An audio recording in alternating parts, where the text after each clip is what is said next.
What's going on, Five friends? Ironcane here as your host for your weekly dose of Gacha news. This week we have a pretty big game going to the Gacha graveyard, new releases, updates on upcoming games, collaborations, and more. As always, if you guys enjoyed the video, feel free to leave it a like, comment down below if you're sad about the news about Dragalia Lost, and don't forget to subscribe to Five9 Gaming Mobile for all your mobile gaming needs. Now with that said, let's get right into this week's news. This story may come as quite the shock to longtime players. Nintendo's first original mobile game, Dragalia Lost, will be shutting down after its final campaign launches in July of this year. This will mark the conclusion to the long-running story of 26 total chapters. In terms of an exact shutdown date, we don't know at this time, besides sometime after July like mentioned previously. However, we do know for a fact that one last summon showcase will go live March 31st, and besides the final chapter coming along with some quests in July, no additional content will be coming to the game. That being said, certain summon showcases for existing adventurers and dragons and event revivals will be available until the game service concludes. For those who've never played Dragalia, it's a mobile action RPG co-developed by Nintendo and Side Games. It features real-time combat with swipe-based controls, loads of collectible characters, a massive story, music from 3 different Japanese artists, and more. It originally launched back in 2018 and went worldwide in the following year. If you're interested in trying the game out while you still can, Dragalia Lost is immediately available on Android and iOS devices worldwide. In more uplifting news, we have Arknights Endfield. If you couldn't tell by the title alone, Arknights Endfield will take place in the world of Arknights, but this time in an all-new perspective. The game will be a 3D action RPG with strategic elements, taking place on a planet called Talos 2, which is highly dangerous. The only bit of story we know at the moment is that players will take the role as the End Administrator. See what they did there? Like, Administrator but with End? Anyways, you'll be in charge of an engineering center on the planet. In terms of gameplay, like previously mentioned, there is a focus on strategy here. In battles, players will be able to control multiple characters at once, and as the story progresses, they'll face different factions and enemies. Sadly, besides the gameplay you're currently viewing, we don't have too much to go off of, but it is cool that players will be able to run and jump around to their heart's content. We'll have to wait and see if this game takes more of a linear direction or has some open world elements like Genshin Impact. No release date has been announced just yet, but it has been confirmed that Arknights Endfield will be releasing worldwide for mobile devices and PC. If you're a big fan of Pixar and everything Disney, you'll be happy to hear that Disney Mirrorverse is now available for pre-registration. Players that do so will receive special rewards. On Android, they'll get a stellar mirror, and on iOS, they'll acquire a Mickey Mouse avatar, and if 1 million people register, all players will be rewarded with stellar crystals, T1 diamonds, orbs, recharge energy, and gold. What's particularly unique about this mobile title is that it'll feature unique skins of classic Disney characters never seen before. For example, Sully from Monsters Inc. is equipped like a warrior with Scare Tech armor, and Belle from Beauty and the Beast has the abilities of a powerful mage.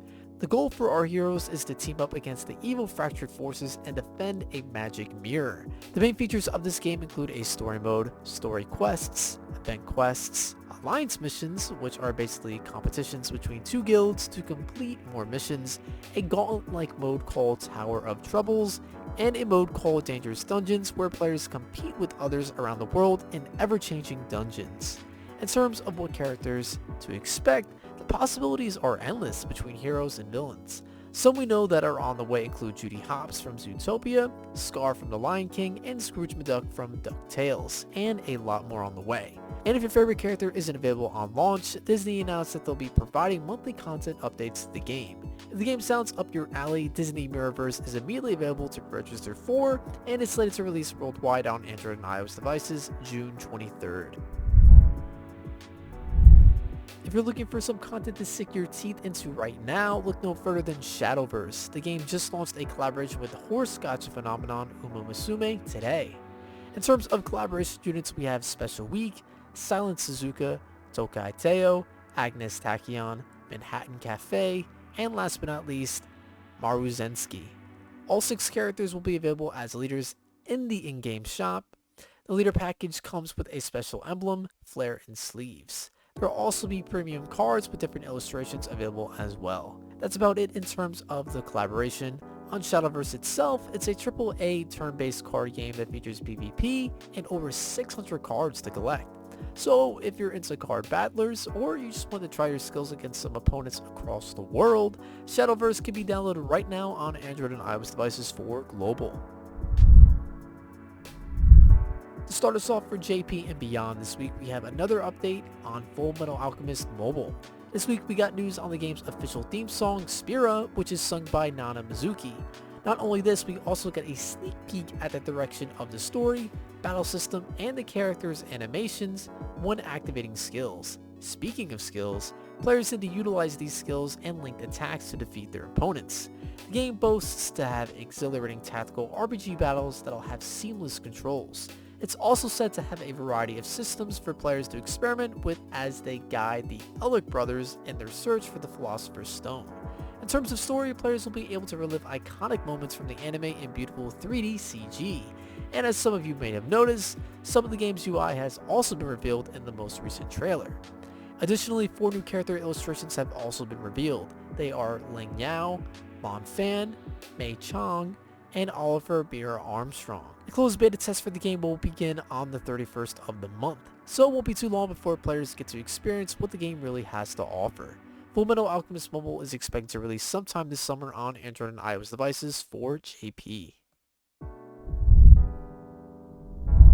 If you've been looking forward to Tower of God M, then you'll be excited to hear that a release date has finally been announced for the title. The game is set to launch next month on April 20th in South Korea. The game is currently available for pre-registration, but only through the game's official website, and a Korean ID is also required. For story, the mobile title will follow the events of the webtoon, allowing players to take control of Bomb's journey. For gameplay, as you can see in the preview, players will use a virtual pad to control their character, so if you ever played another action-based mobile title, you'll feel pretty at home here in terms of controls when launching attacks and skills. If you're a fan of Tower of God, or you'd like to try out the game just for fun, you'll be able to do so when the game releases on April 20th for Android and iOS devices in South Korea. As of this time, there's no word of a Western or worldwide release. If you need a new gacha to play right now, then listen up for this story. Sin Chronicle by Sega is now available. The game is a turn-based RPG which is considered the successor to Chain Chronicle, which was released back in 2013. For story, it'll revolve around the player's choices. One of the key choices will come up when selecting allies. Depending on which you choose, you could get an entirely different outcome than another player. The story is also pretty chunky for a mobile title, apparently being 10 hours long to complete. The game allows players to explore freely, but be mindful. Battles are initiated like classic RPGs, so if you run into an enemy on the map, you'll be thrown into a battle. In terms of combat, Sin Chronicle works under a BP system instead of MP, meaning that players can perform actions based on the amount of battle points, or BP, that they have. This allows for the potential for players to commit multiple actions per turn if they have enough BP. There are also 3 types of classes featured in the game with their own inherent strengths and weaknesses, so you'll need a strategic mindset when diving into the world of Sin Chronicle. The game sounds like it's for you. Sin Chronicle can immediately be downloaded on Android and iOS devices for JP. And that's that. Thanks as always for tuning in, guys, and for the latest in everything gacha and mobile gaming related, make sure to tune in for every episode of Gacha News. Take care, guys. Iron out.